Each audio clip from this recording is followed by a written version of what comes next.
Ammar Kazmi, are you there? I am indeed, comrade. How are you?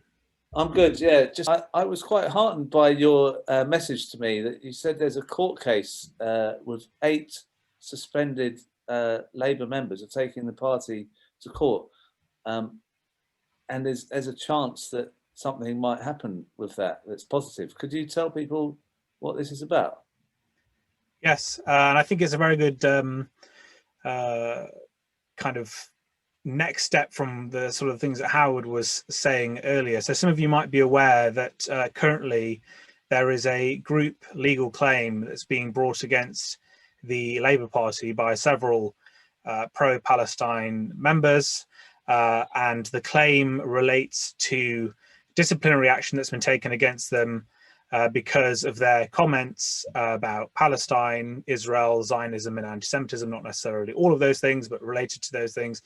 And next week, they're going to the High Court for a trial against the Labour Party.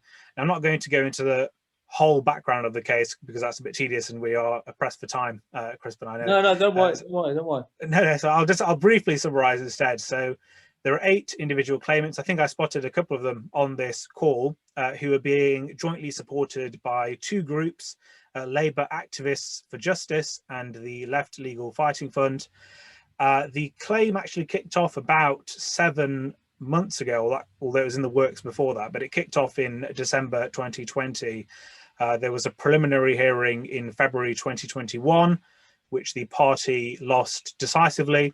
And now there's this trial, which is basically the sort of last stage of the process. So the claimants will basically be arguing that the Labour Party's disciplinary processes are so unfair as to be unlawful, and they'll be saying that the party has breached its contractual obligations towards them. And how has the party done that? Well, I won't get into too much of the legalistic technicalities, but principally it relates to questions that most of us are already familiar with. So, lack of natural justice, the fact that the party still hasn't reformed its disciplinary processes to make it more independent, as Keir Starmer promised after the publication of the EHRC report. He said he was going to make it more independent and such. And also because of the strict confidentiality rules that have been imposed upon them by the party, and indeed imposed all other party members who've been suspended or been given a notice of investigation. So those are basically the main arguments. Now, why is this case so important? Well, as we all are very accustomed to by now, pro-Palestine activists across the UK are being attacked with bogus charges of anti-Semitism as part of a campaign of censorship. And that's not just something that's happened in the Labour Party, of course, but we see that Labour Party members are routinely silenced through these unfair suspensions and expulsions. And these disciplinary processes have a chilling effect on freedom of speech. And, we've seen that particularly targeted at Palestinians, Muslims, and non-Zionist and anti-Zionist Jews. So, one of the claimants in this case, for example, is Sami Habib. He's a Palestinian journalist who left Gaza in 2009 as a refugee, and he's been suspended for supposedly being anti-Semitic. And I believe that at least three of the claimants in this case, three of the eight, are themselves Jewish. One of them is a practicing Orthodox Jew. Many of these people as well are in their 70s and 80s. What is the Labour Party doing? Harassing these people. It's absolutely disgraceful. And of course, they're not just these people, but many people have been subjected to these disciplinary processes. So Right. why is a court victory so important? I mean, that's really the ultimate question. Why should we care about this court case?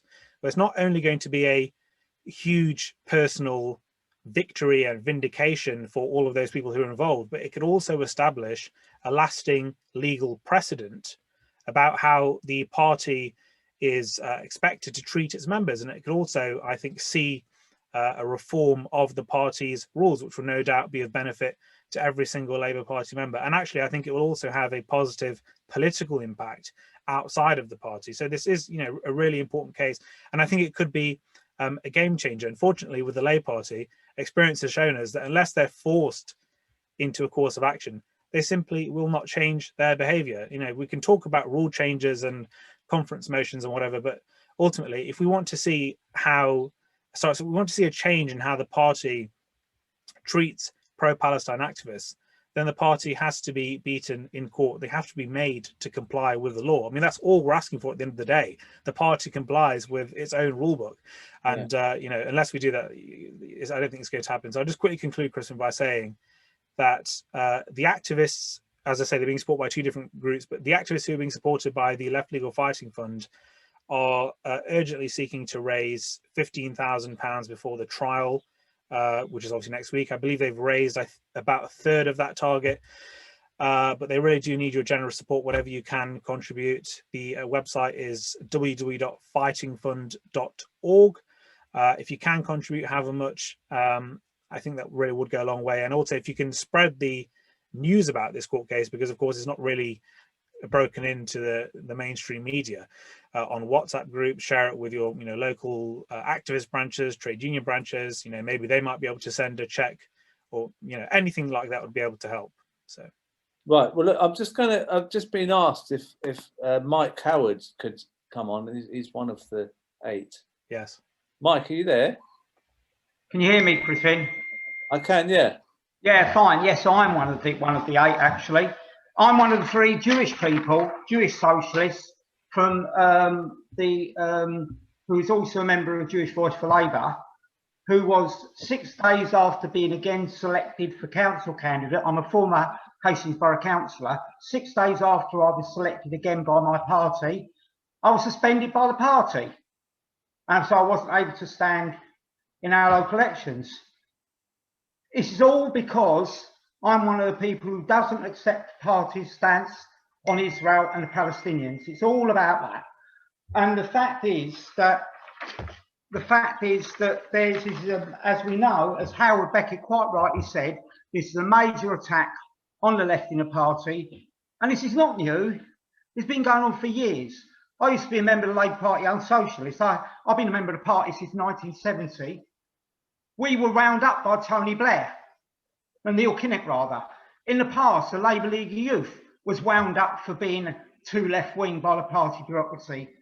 People may not know, but in 1939, Aneurin Bevan was expelled by the right wing of the party. Of course, a few years later, we know what he ended up being, the Labour government in the 45 Labour government. The fact is, that goes back to the whole history of the party, going back to its foundation in 1900, and the left, Howard Beckett is quite right, we have to fight this head on. Now, we took a decision, a number of us, to take out this legal case over the disciplinary process, because the disciplinary process, as the Equalities and Human Rights Commission found, I don't agree with a lot about the report, but the one thing I do agree with is that they came actually in line with our lawyers' analysis of the party's disciplinary system, in that it's unfair. For example, when I was suspended, didn't even know the NEC were having the panel to suspend me. It was done behind my back, like it is with everybody else. They didn't discriminate against me personally in that respect. They do it to everybody. They have an NEC panel behind your back, and the first thing you know about it is when you get the email the next day saying being suspended on the assessment of the paperwork. So we have to take apart the Labour Party's disciplinary process. I'm just going to, sorry, I haven't got much time. I just want to bring in, we've got Diana. We've got Diana here as well. Diana Neslen, are you there?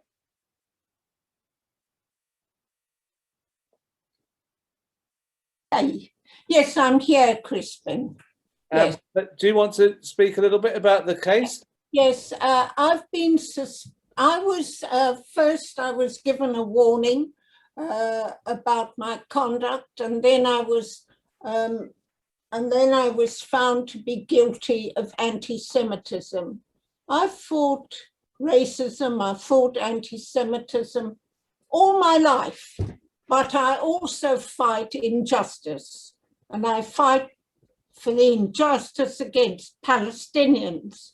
I regard that as integral to my identity, and these people chose, they send you a letter and tell you it's all confidential and I can't speak to anyone else, and they have to safeguard their informants. Now, I know that, so they keep their informant confidential. I actually now know who my informant was, and he's a nasty piece of work.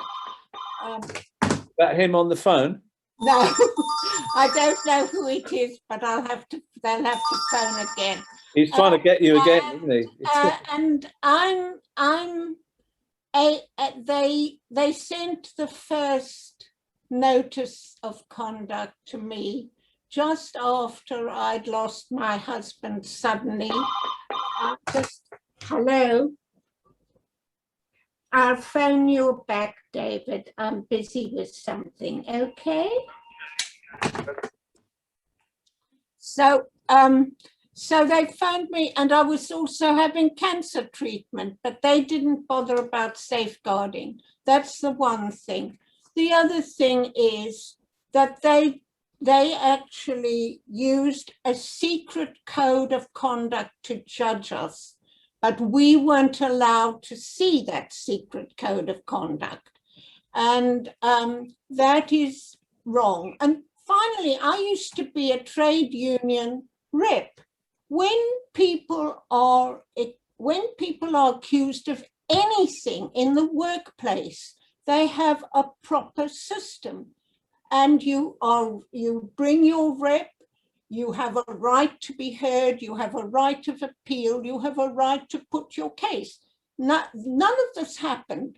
They give you a lot of complaints, and you are supposed to answer them as if you already were guilty. They take it for granted that you've been guilty. So these are the things that are so wrong. The EHRC found it wrong, Shami Party found it wrong. The Labour Party is willing to use its members' subs to fight these cases. We've asked them to negotiate, to come to terms with us, to do, in fact, what they promised to do under the EHRC. And that is to actually, that they said, we are going to implement it in full. And they in fact, took the whip away from Jeremy Corbyn because he said something which was absolutely true. So they, in fact, we talked about lying. They lied about it. They haven't implemented it in full. They found rationale not to. So that's why I'm there. And incidentally, I too am Jewish. I belong to an Orthodox synagogue. I'm 81 years old. I don't think they have a right to do this to me.